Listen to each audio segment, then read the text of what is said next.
What's going on, everyone? So, Zion Williamson's time with the New Orleans Pelicans appears to be coming to an end. Based on reports that have came out, it looks like the Pelicans are expecting to field trades and potentially move off of Zion Williamson. They just fired David Griffin, Braden Joe Dumars.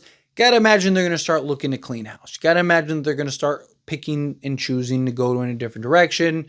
Kind of figure out what do they want this roster to be, kind of what direction they want to go. Do they just have it a complete fire sale, tear it down, rebuild, do everything? I think it'll also depend on how does the draft go, right? If they get Cooper Flag, that could persuade their opinions. That could kind of make them go, okay, well, you know what? Let's just full rebuild, build around Cooper Flag. Maybe you keep a guy or two, but for the most part, we're just, outside of maybe a Hawkins because he's 22, we're just full-fledged rebuild, right? But if you don't, maybe you look to let's keep kind of the key guys, Herb Jones, Troy Murphy, guys like that, and kind of just go from there.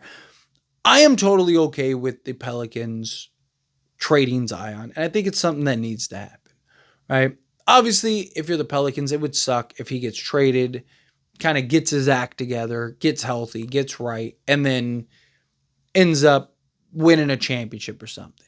But I really do believe that the Pelicans could move off of him in good faith and just kind of, just look at it and go, hey, good for him, right? Because it hasn't worked. You're hoping that he magically starts to heal and figure it out and turns it around and gets it. It's just, how long until you just go, okay, it's enough. And then at some point you're going to end up losing whatever little market he has.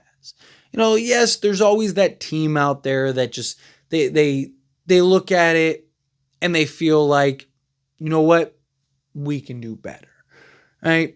But at the end of the day, I think it's best for the Pelicans. Sucks. It's unfortunate for them. I'm sure they're not very happy about it. Right? I'm sure that they would prefer to keep Zion and and him be the best version possible, right? Laker fan, Laker guy. But the best I've ever seen Zion was the play-in last season in which Zion turned into this unstoppable monster that the Lakers had zero answer for. I mean, zero.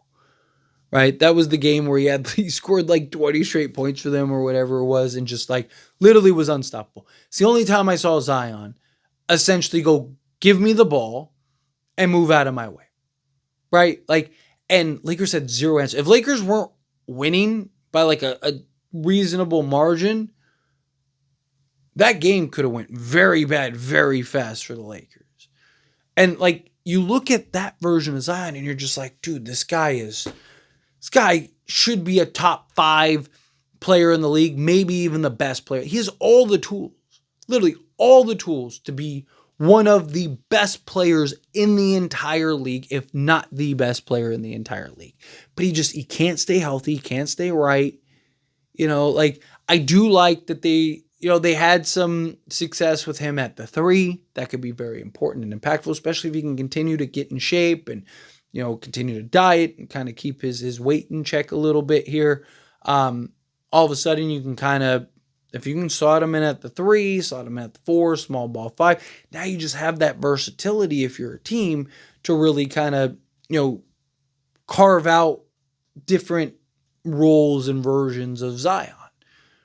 And, obviously it's okay, well, what team should he go to? What team makes sense for him? How should they? And I do think that there are several teams. I do think he's probably best with the playmaker, get somebody that can put the ball in his hands, right, and set him up and be the lob threat and stuff and be the high flyer, get out in transition, right, allow Zion to kind of be Zion. But I also think that you'd be fine if you can just get him the basketball and just, hey, go to work, do your thing, right? Here's the ball, go cook. No, let him cook, right? So again, I look at Zion and I look at the Pelicans and I think this is something that's kind of, you could argue, overdue. Right? He never really wanted to be a Pelican. There's a lot of questions about how serious he takes it and stuff. He always wanted to be a Knick and he wanted to be in New York. And, I don't think the Knicks would do it now because they kind of have all their stuff together.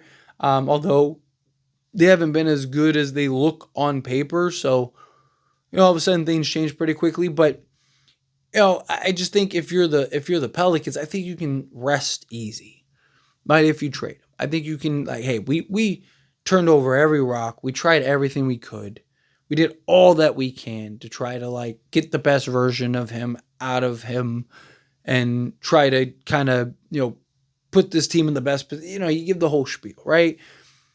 Now, there are reports that Joe Dumars is looking to, just kind of see if he can get through to Zion better than David Griffin did, which is very possible. It's, he kind of come in and, you see a lot of players, like they take really nicely and kindly to a certain coach or exec or whatever, but just never really have the same with another one, right? It's just like people in general, right? Like you get along with your friend, you get along with this person, but you don't really get along with the next person, right? And so to me, I mean, I do understand the idea of like, hey, let's reach out to him and stuff.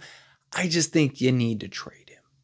I do. Even if you do kind of feel like you made ground and it's so easy to talk yourself into stuff like that. It's so easy to just be like, yeah, you know what? Like, we got him, we're doing this, we're doing that. Yeah. Okay, man, like we had a really good conversation. He's ready to go. We understand.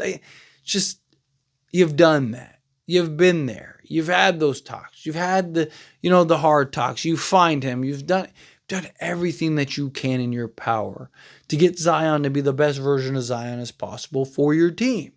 And it hasn't worked out, and it's the definition of insanity, doing the same thing over and over and over and over again, expecting a different result. Not going to get a different result with Zion. Maybe a season randomly, right? Sure. But it's one of those things like, and I'll believe it when I see it. Until I actually see Zion put together, multiple consecutive 70 plus game seasons, it's tough. But like I said, there's always that team that's going to look at it and go, you know what, we can get him right. We can get him better. If we can do that, if we can, figure it out with him, all of a sudden we got, this incredible talent and blah, blah, blah, right? And again, if that happens and a team does end up having success in that way, and even if they win the championship with Zion or whatever, I think you just kind of tip your cap to him and you just go, hey, good for him, good for you guys. And you hit the fresh button. You hit the refresh. You start over, you start from scratch, and you just kind of take it from there, right? Think it depends on the draft pick and what they get, but get the right pick, I think you're good. But anyway, as always, this is a discussion. Pass a question to you. Let me know your thoughts and opinions down in the comments below. What do you think? Feel what your thoughts? Agree with me? Disagree with me? Kind of mixed in the middle. How do you feel about Zion potentially being traded? Either way, let me know down in the comments. That being said, if you haven't liked this video, hit that like button. Helps me a lot. So we enjoy these types of videos, and I truly appreciate it. Not subscribe channel, hit that subscribe button, turn on the bell notifications. Appreciate y'all. See you in the next one. Thank you.